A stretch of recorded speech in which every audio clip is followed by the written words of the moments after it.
Hello friends, आज मैं अपने YouTube चैनल में आप सभी का स्वागत करता हूँ एक नए topic cube and cube roots के साथ। ठीक है, जैसा कि आप लोग देख रहे होंगे क्यूब एंड क्यूब रूट्स। आज हमारा टॉपिक है स्टार्ट होने वाला है क्यूब एंड क्यूब रूट्स। और इसका अगर मैं हिंदी में बात करूँ तो इसको हिंदी में घन एवं घन मूल कहेंगे। घन एवं घन मूल, है ना। अच्छा, घन क्या होगा या क्यूब क्या होगा? किसी भी नंबर का 3 टाइम्स मल्टीप्लाई करने पर, यानी 3 टाइम्स नहीं, 3 times multiply, it means a number has been cube taken when a cube. कोई भी नंबर हो उसका हम पावर 3 लगा दें, यानी कि 3 बार उसका मैं मल्टीप्लाई कर रहा हूँ। जैसे कि एग्जाम्पल के तौर पर मैं आपसे ये कहूँ कि 2 की पावर 3, 2 की पावर 3 का मतलब क्या होगा? 2 को 3 बार मल्टीप्लाई करना है। 2 इंटू 2 इंटू 2, 2 इंटू 2 इंटू 2, 3 बार अगर आप इसको मल्टीप्लाई करेंगे तो आंसर आपको क्या आएगा? 8। आंसर क्या आएगा? 8। बहुत लोग 6 अगर सोच रहे हो तो गलत है, क्योंकि बेस और पावर्स का आपस में मल्टीप्लाई नहीं होता। बेस और पावर का मल्टीप्लाई का कोई भी लॉजिक नहीं है। इत्तेफाक की बात है, कुछ लोग कहते हैं नहीं नहीं सर लॉजिक हो जाएगा अगर आप 2 की पावर 2 लगाते हैं। तो इतने इत्तेफाक की बात है कि 2 2 जब 4 भी होता है और 2 का 2 टाइम्स मल्टीप्लाई भी 4 होता है। लेकिन वैसे आप सोचिए कि बेस और पावर का मल्टीप्लाई हो जाए तो that's not possible in mathematics. तो आप क्या करेंगे? इन तीनों को मल्टीप्लाई, 8 है। 2 की पावर अगर मैं 4 लिख दूँ तो कितना हो जाएगा? 2 इंटू 2 इंटू 2 इंटू 2, यानी कि 16। 4 टाइम्स मल्टीप्लाई कर दो 16।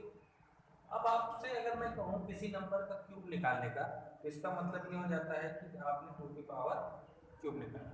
इसी तरह अगर मैं कह देता कि what is the cube of, what is the cube of 4, 4 यानी क्यूब का 4 क्या होगा? तो आप सीधे क्या करेंगे?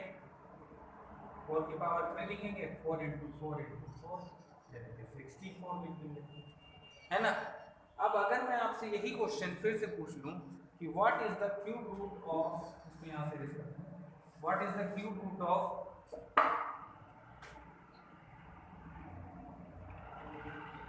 What is the cube root of 64? ठीक है, क्यूब करने के बाद जो नंबर आया है वो 64 है। अगर मैं आपसे इसका क्यूब रूट पूछ लूं तो आप क्यूब रूट का साइन किस तरह लगाएंगे? ये एक रेडिकल बनाएंगे, इस पर 64, यहाँ पर अंदर पावर 3, रेडिकल की पावर 3 होगी।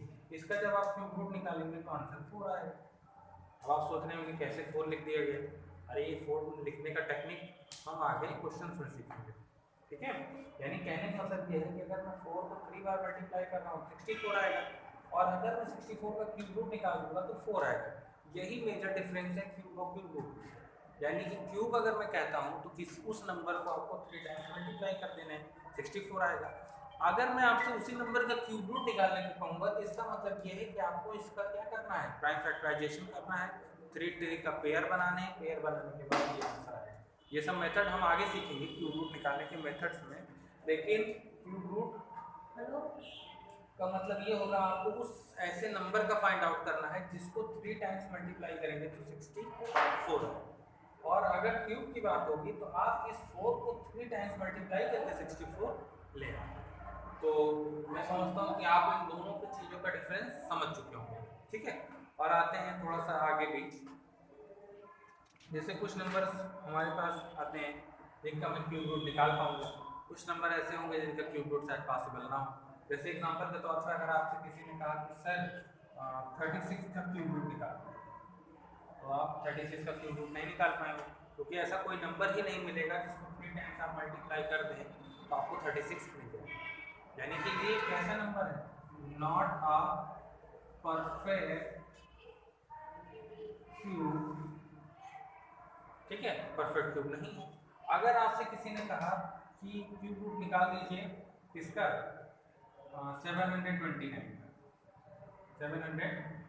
का, तो आप इसका क्यूब रूट निकालेंगे तो 729 का जब क्यूब रूट निकालेंगे ये 9 आएगा, ये 9 आएगा। अभी के लिए मैं आपको क्या एक होमवर्क देता हूँ कि आपका सबसे पहला काम है 1 से लेकर 15 तक, 1 से लेकर 1 to 15 cube root of cube of numbers, यानी 1 से 15 तक आपको सभी को 1 से 15 तक सारे नंबर्स का क्यूब आपको याद होना चाहिए। अगर ये याद होगा तो आपके लिए इतना बेनिफिट होगा जितना आपने स्क्वायर रूट के चैप्टर में पढ़ा है। 1 से लेकर 25 तक का स्क्वायर रूट मैंने आपको वहाँ से याद करने कहा था, क्यूब में तो 15 तक ही कह रहा हूँ।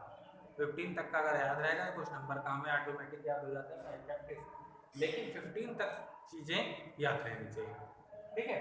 तो कहने का मतलब जिसका हम क्यूब रूट निकाल पाएंगे उसे हम परफेक्ट क्यूब कहेंगे, परफेक्ट क्यूब नंबर कहेंगे, और जिसका क्यूब रूट नहीं निकाल पाएंगे उसे not a perfect cube number कहेंगे। तो ऐसा नहीं है कि कोई भी आपको कोई भी नंबर लिख के दे दे आप उसका क्यूब रूट निकालने में जुट जाएंगे, ऐसा पॉसिबल नहीं है। अगर आप क्यूब रूट निकालने में जुट जाएंगे तो कहीं ना कहीं हो सकता है आपको ऐसा नंबर ही मिला हो जिसका आप क्यूब रूट ना निकाल पाए। तो उम्मीद करता हूँ जितनी बातें आज हम लोग चैप्टर के इंट्रोडक्शन के तौर पे किए हैं ये आपको समझ में आएंगी। नेक्स्ट वीडियो में मैं इसके आगे चलूँगा, लेकिन आप लोग से फिर से क्या करता हूँ, रिक्वेस्टेड फॉर्म में कहता हूँ कि आप इस वीडियो को लाइक कीजिए और ज़्यादा से ज़्यादा सब्सक्राइब कीजिए, चैनल को सब्सक्राइब कीजिए और शेयर कीजिए। सब्सक्राइब एक बार ही करना है, जिसने चैनल को सब्सक्राइब किया होगा उसके पास वीडियो की नोटिफिकेशन आपको सबसे पहले मिलेगा। आज के लिए इतना ही, थैंक यू वेरी मच।